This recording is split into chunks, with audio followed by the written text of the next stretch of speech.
नमस्कार. 25 एप्रिलच्या घडामोडी घेऊन मी शेखर पटेल यावल न्यूजमध्ये आपलं सर्वांचं स्वागत करतो. ऐकूया आजच्या ठळक घडामोडी.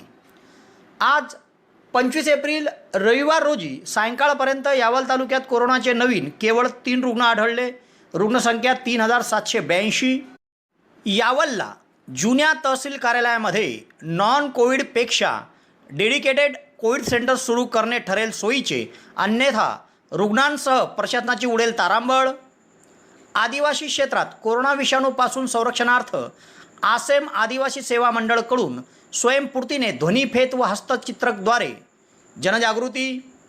यावल आगारातील अनेक बस फेऱ्या बंद, प्रवाशांनी फिरवली बसकडे पाठ. 11 नंतर आगारात शुकशुकाट. यावल शहरात 70 लाखाच्या निधीतून काँक्रीटीकरणाच्या कामाचे शुभारंभ. चुंचाळे येथील तरुणाची गरजू रुग्णांना रुग्णसेवा. कोरोना काळात केवळ इंधन खर्चावर उपलब्ध करून देत आहे वाहन. फैजपूर शहरात कोरोना प्रतिबंधक लसीकरण सुरू व्हावं, आमदारांकडे मागणी. तर मनवेल येथील आश्रमशाळेच्या जागेवर झालेले अतिक्रमण काढण्याची मागणी, तर अतिक्रमण नसल्याचे संस्थाध्यक्षांचे म्हणणे. सुवर्णसंधी सुवर्णसंधी सुवर्णसंधी. यावल तालुक्यातील पहिलेच QCI व DGET मान्यताप्राप्त श्री गणेश ITI यावल या ठिकाणी फिटर, इलेक्ट्रिशियन व बांधकाम पर्यवेक्षण या ट्रेडसाठी प्रवेश देणे सुरू. प्रशिक्षणार्थ्यांना प्रशिक्षणानंतर हमखास नोकरीची संधी व संस्थेच्या माध्यमातून कॅम्पस इंटरव्ह्यू घेतले जाणारे पहिलेच यावल तालुक्यातील श्री गणेश ITI यावल. तेव्हा त्वरा करा उज्ज्वल भविष्यासाठी. आजच आपला प्रवेश निश्चित करा. पत्ता: सातोद रोड, नवीन कन्या शाळेजवळ, श्री गणेश ITI यावल. संपर्क: 93 70 94 84 82. आता ऐकूया सविस्तर घडामोडी. आज 25 एप्रिल रविवार रोजी सायंकाळपर्यंत यावल तालुक्यात कोरोनाचे केवळ 3 रुग्ण आढळले आहेत. तेव्हा आतापर्यंत यावल तालुक्यात आढळलेल्या कोरोना रुग्णांची संख्या वाढून 3782 झाली आहे. आज रविवारी 25 एप्रिल रोजी जळगाव जिल्हा शासकीय वैद्यकीय महाविद्यालयाचे कोरोना रुग्णालय तसेच यावल ग्रामीण रुग्णालयात घेण्यात आलेल्या अँटीजेन रॅपिड टेस्टच्या प्राप्त अहवालात यावल तालुक्यामध्ये कोरोनाचे दिवसभरात 3 रुग्ण आढळले. यात यावल शहरातील महाजन गल्लीत एक 21 वर्षीय तरुण, सातोद गावात 62 वर्षीय इसम आणि 18 येथे एक 51 वर्षीय इसम असे 3 रुग्ण आज आढळून आले आहेत.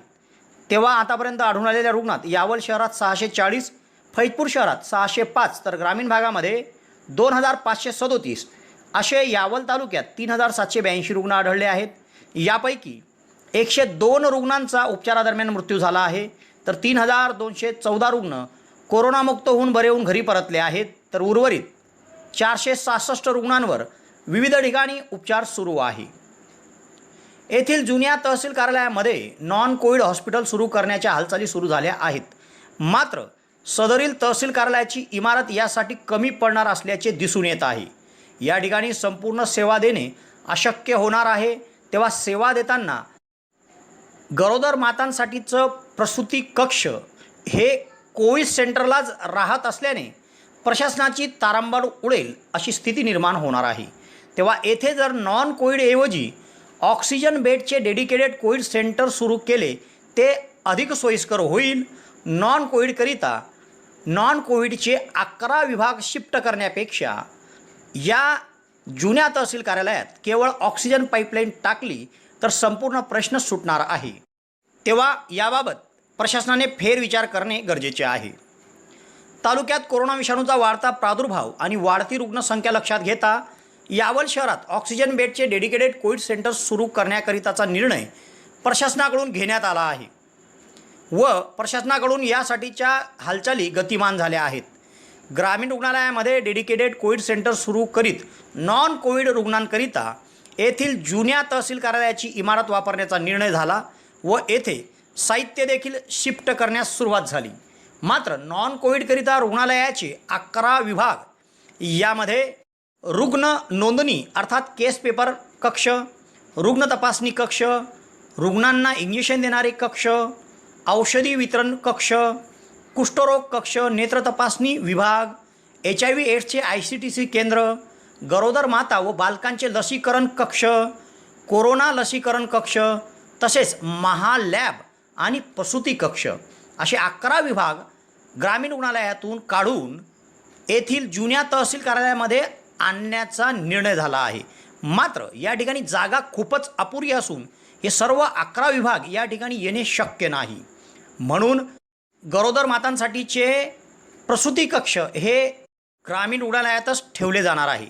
तेव्हा त्या ठिकाणी कोरोना रुग्ण असताना जर एखादिक गरोदर माताला तिथे बाधा झाली तर पुन्हा डोकेदुखी वाढणार आहे.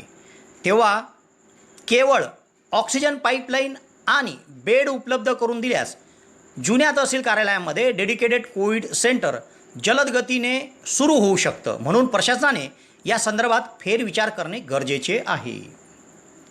कोरोना विषाणूच्या पार्श्वभूमीवर आसेम आदिवासी सेवा मंडळ यांच्या वतीने यावल, रावेर व चोपडा तालुक्यात आदिवासी अतिदुर्गम भागात जाऊन जनजागृती केली जात आहे. तेव्हा ही जनजागृती लक्षवेधी ठरत आहे. कोरोना विषाणूचा प्रादुर्भाव आता मोठ्या प्रमाणावर ग्रामीण भागात वाढत आहे. यातच यावल, रावेर व चोपडा हे 3 तालुके आदिवासी क्षेत्रात येतात व या ठिकाणी सातपुडा पर्वताच्या पायथ्याशी मोठ्या प्रमाणावर आदिवासी बांधव राहतात. तेव्हा या आदिवासी बांधवांना कोरोना विषाणूपासून स्वतःचं संरक्षण कसं केलं पाहिजे याची जनजागृती करताना आपल्या आदिवासी बोलीभाषेत जर त्यांना समजवलं तर ते अधिक त्यांना पटून जातं. म्हणून आसेम आदिवासी सेवा मंडळाच्या पुढाकाराने या 3 तालुक्यामध्ये आपल्या बोलीभाषेतील ध्वनिक्षेपद्वारे जनजागृती आणि हस्तपत्रक वितरण करून जनजागृती केली जात आहे. कोरोना विषाणूपासून स्वतःचं व आपल्या कुटुंबाचं संरक्षण कसं केलं पाहिजे या संदर्भात व कोरोनाचे लक्षणे काय या संदर्भात ही जनजागृती केली जात आहे. यासाठी जनजागृती करणाऱ्या वाहनावर वाहन चालक म्हणून मनोज तळवी सावदा व हस्तपत्रक वितरण करण्यासाठी अजित तळवी भुसावळ हे परिश्रम घेत आहे. तर या जनजागृतीला सुरुवात खिरोदा येथून करण्यात आली. आमदार श्रीदादा चौधरी यांनी हिरवी झेंडी दाखवून आणि या आसेम संघटनेचं कौतुक करून या जनजागृतीला सुरुवात झाली. या प्रसंगी संस्था अध्यक्ष राजू बिराम तळवीसह आसेमचे सर्व पदाधिकारी कार्यकर्ते उपस्थित होते. आदिवासी सेवा मंडळ सावदा या संस्थेतर्फे समाज हिताच्या दृष्टीनं जनजागरण मोहीम आज त्यांनी सुरू केलेली आहे. गावागावामध्ये जाऊन लोकांना आवाहन करणं, त्यांना विनंती करणं, या रोगाची काळजी घेणं, त्यातही पसरू नये यासाठी जी प्रतिकार करणं आवश्यक आहे, या सगळ्या मुद्द्यांचं लोकांचं लोकप्रबोधन करणं, जागृती करणं हे काम आदिवासी सेवा मंडळाने स्वीकारलेलं आहे. मी त्यांचे अध्यक्ष राजू गुरुजी आणि त्यांचे सगळे सहकारी कार्यकर्ते आहेत त्यांचं मनापासून अभिनंदन करतो आणि अशाच प्रकारची समाजसेवा त्यांनी सातत्याने सुरू ठेवावी अशी शुभेच्छा मी त्यांना देतो. धन्यवाद. हॅलो. रावेर यावल तालुक्यातल्या माझ्या आदिवासी बंधू भगिनींना मी आज हे एक नम्र निवेदन करतोय, आग्रहपूर्वक विनंती करतोय की कोरोनाची महामारी साऱ्या जगावरती भीतीचं सावट पसरून उभी आहे. गेल्या फेरीमध्ये आपल्या भागामध्ये फारसा परिणाम या रोगाचा झाला नाही हे जरी खरं असलं तरी आता मात्र मोठ्या प्रमाणावरती आपल्या आदिवासी भागांमध्ये, गावांमध्ये, पाड्यांमध्ये देखील रुग्ण सापडायला लागले आहेत. ही अतिशय चिंतेची बाब आहे. एका बाजूला आपल्या देशाची लोकसंख्या खूप मोठी आहे आणि असलेल्या सुविधा आणि साधनं ही देखील मर्यादित आहेत. अशा परिस्थितीमध्ये आपल्या स्वतःचं रक्षण करणं हे प्रत्येक व्यक्तीचं, नागरिकाचं कर्तव्य आहे आणि या दृष्टीने मी आपल्याला सगळ्यांना पुन्हा एकदा विनंती करणार आहे की मास्क लावा, अंतर पाळा आणि स्वच्छता हाताची आणि शरीराची चांगली ठेवा. आणि सगळ्यात महत्त्वाचं म्हणजे आपल्या समाजामध्ये लग्न, मरण, चेहलम या सगळ्या ज्या गोष्टी चालल्या आहेत, मोठ्या संख्येने आपण जमा होतो, हे आताच्या काळामध्ये अतिशय चुकीची गोष्ट होणार आहे. याचं कारण असं आहे की यामधून जो रोगाचा प्रसार वेगाने होतो तो जर टाळायचा असेल, ही साखळी जर तोडायची असेल रोगाच्या प्रसाराची, तर अंतर ठेवणं आणि कमीत कमी माणसांनी एकत्र येणं शासकीय नियमाप्रमाणे हे खूप गरजेचं आहे. हे जर आपण केलं नाही तर सरकारने कितीही प्रयत्न केला तरी जी काही लोकसंख्या प्रचंड आहे आणि आपण दुर्गम भागामध्ये राहणारी माणसं आहोत, त्यामुळे आपल्यापर्यंत या सुविधा पोहोचायला जर उशीर लागला तर कितीतरी जीव हकनाक जातील, याची जाणीव आपण ठेवली पाहिजे. माझी तुम्हाला सगळ्यांना हात जोडून प्रेमाची विनंती आहे की स्वतःला जपा, आपल्या परिवाराला जपा, आपल्या गावाला, आपल्या परिसराला जपा, मास्क लावा, अंतर ठेवा, सफाई स्वच्छता ठेवा आणि गर्दी टाळा. हा एकमेव उपाय, हे सगळे उपाय आहेत जे करणं गरजेचं आहे आणि तुमचं आमचं सगळ्यांचं कर्तव्य आहे, हे लक्षात ठेवून आपण हे पाळलं पाहिजे असं मला वाटतं. धन्यवाद. कोरोना विषाणूच्या पार्श्वभूमीवर सकाळी 7 ते 11 पर्यंत विविध अत्यावश्यक सेवेतील व्यावसायिकांना दुकाने उघडी ठेवण्याची मुभा आहे. तर 1 मे पर्यंत राज्यात लॉकडाऊन आहे. यामुळे एसटी परिवहन मंडळावर याचा विपरीत परिणाम झाला असून यावल आगारातील अनेक बस फेऱ्या प्रभावी झाल्या आहेत व अनेक बस फेऱ्या या बंद देखील करण्यात आल्या आहेत. तर 11 वाजेनंतर यावल एसटी आगारात देखील शुकशुकाट बघायला मिळत आहे. यामुळे प्रवाशांनी एकूणच एसटीकडे पाठ फिरवल्याचे दिसून येत असून एसटी आगाराच्या अडचणी पुन्हा वाढल्या आहेत. राज्य शासनाच्या वतीने कोरोना विषाणूचा वाढता प्रादुर्भाव लक्षात घेता 1 मे पर्यंत लॉकडाऊन जाहीर करण्यात आले आहे. यात जिल्हाधिकाऱ्यांच्या सूचना अन्वये अत्यावश्यक सेवेच्या व्यावसायिकांना देखील सकाळी 7 ते 11 या वेळेतच व्यवसाय करण्याची मुभा दिली जात आहे.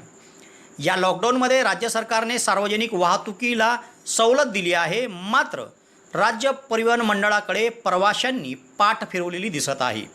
11 वाजे पावेतो विविध व्यवसाय करतात म्हणून शहरातील नागरिक तसेच ग्रामीण भागातील नागरिक शहरात दाखल होत नाही. परिणामी 11 वाजेनंतर यावल आगारात देखील शुकशुकाट दिसतोय.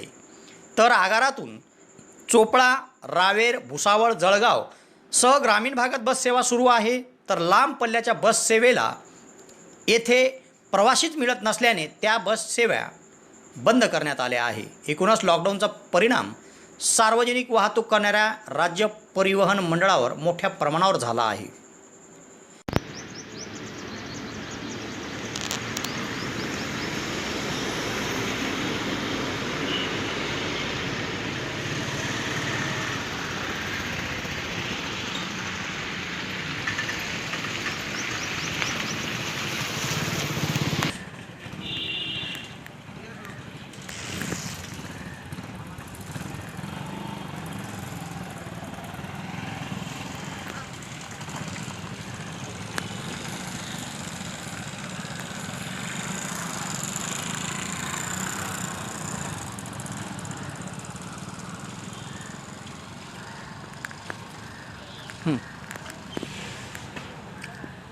शहरात नगरपालिकेच्या वतीने विविध विकास कामांना सुरुवात झाली आहे.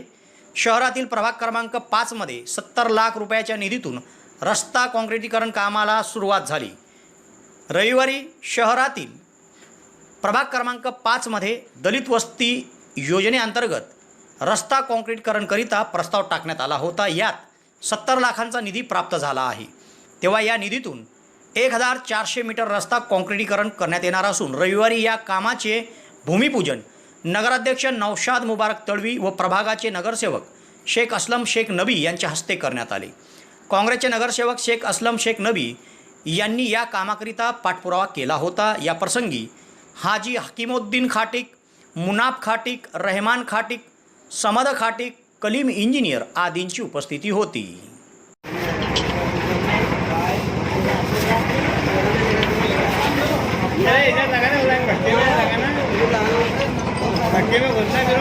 मुबारक दादा, आसिफ मुबारक दादा के इससे फोटो काढ ले रहा.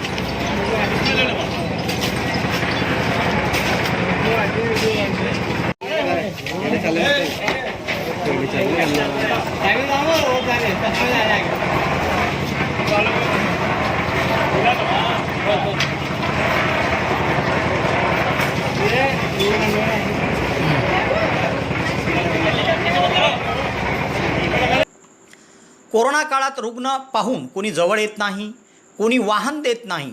अशा तालुक्यातील चुंचाळे बोराळे गावातील रुग्णांना केवळ इंधन खर्चावर वाहन उपलब्ध करून देत चुंचाळे येथील तरुण मिरखा तळवी याने समाजापुढे आदर्श ठेवला आहे. त्याच्या या उपक्रमामुळे त्याचं सर्वत्र कौतुक होत आहे. कोरोना विषाणूचा प्रादुर्भाव सर्वत्र मोठ्या झपाट्याने वाढत आहे. अशात ग्रामीण भागात कोरोना विषाणूचे मोठ्या प्रमाणावर रुग्ण आढळत आहेत. अशात इतर नॉन कोविड रुग्णांसाठी ॲम्ब्युलन्स देखील मिळत नाही व रुग्णांचे हाल होतात. त्यातच ग्रामीण भागात रुग्णवाहिका नसतेच. या सर्व अडचणी लक्षात घेता चुंचाळे येथील रहिवासी व सध्या मुंबई महानगरपालिकेत नोकरीला असलेले मिरखा तळवी यांनी आपल्याकडे असलेल्या 2 खाजगी वाहनांना केवळ इंधन खर्चांमध्ये चुंचाळे व बोराळे गावातील गरजू रुग्णांसाठी उपलब्ध करून दिले. तेव्हा ज्या कोणी रुग्णाला दवाखान्यात जायचं असेल त्यांनी केवळ इंधन खर्च दिलं तरी त्यांचा वाहन चालक त्यांना रुग्णालयापर्यंत नेऊन घरी सोडतो. तेव्हा त्यांनी राबवलेल्या या उपक्रमाचं सर्वत्र कौतुक होत आहे. चुंचाळे बोराळे या छोट्याशा गावामध्ये एक महत्त्वाचा आणि महान कार्य करणारा आमच्या गावातील माजी विद्यार्थी मिरखा नोकरा तळवे यांनी एक महत्त्वाचं एक पाऊल उचललेलं आहे. त्या कोरोनाच्या महामारीमध्ये ॲम्ब्युलन्सची व्यवस्था नसल्यामुळे अशा परिस्थितीमध्ये जाण्या येण्यासाठी वाहन उपलब्ध होत नसल्यामुळे त्यांनी स्वतःच्या स्वखर्चामध्ये 2 गाड्या उपलब्ध केलेल्या आहे. फक्त एखाद्या कोरोनाच्या काळामध्ये जर कुठे जायचं असेल, मुंबई असो, पुणे असो, जळगाव असो, पेशंटला घेऊन जाण्यासाठी त्यांनी 2 आपल्या गाड्या उभ्या केलेल्या आहे.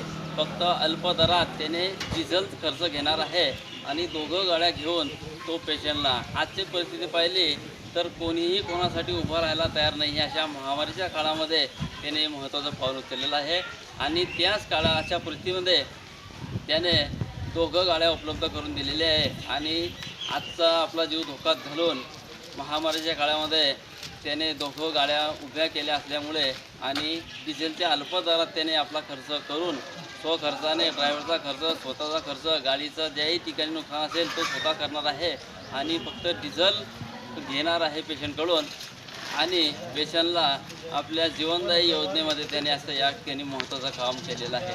अशा या परिस्थितीमध्ये छोट्याशा गावामध्ये एक नवा उपक्रम असा धाडसी तरुण त्याचे सर्वदूर या ठिकाणी स्वागत केले जातं. त्याच्या या महान कार्याबद्दल त्याला धन्यवाद द्यावा असं आपल्याला वाटतं.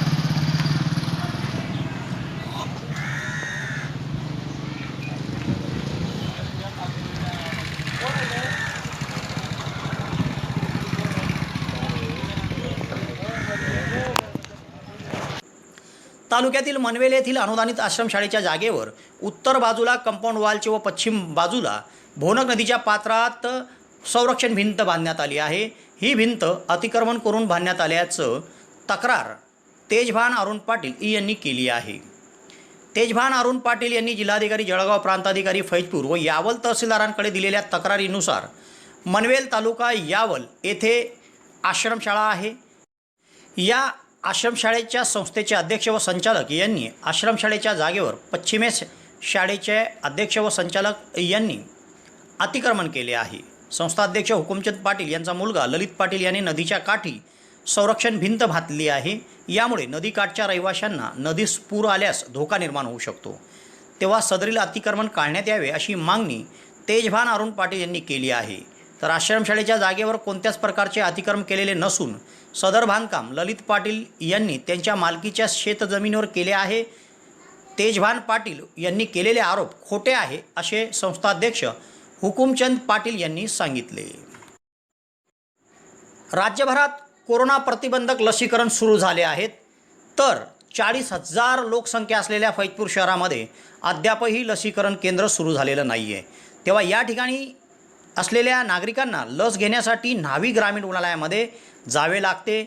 तेव्हा फैजपूर शहरात लसीकरण केंद्र सुरू व्हावं या मागणीचं निवेदन नुकतेच नारी शक्ती अध्यक्ष दीपाली चौधरी झोपे यांनी आमदार श्रीदादा चौधरी यांच्याकडे दिले आहे. त्याचप्रमाणे तेच निवेदन त्यांनी प्रांताधिकारी कैलास कडलग व नगरपालिकेचे मुख्याधिकारी किशोर चौहान यांना दिले आहे. तेव्हा या घडामोडीसह आज इथेच थांबतो. नवीन घडामोडीसह उद्या पुन्हा आपली भेट घेईल. धन्यवाद.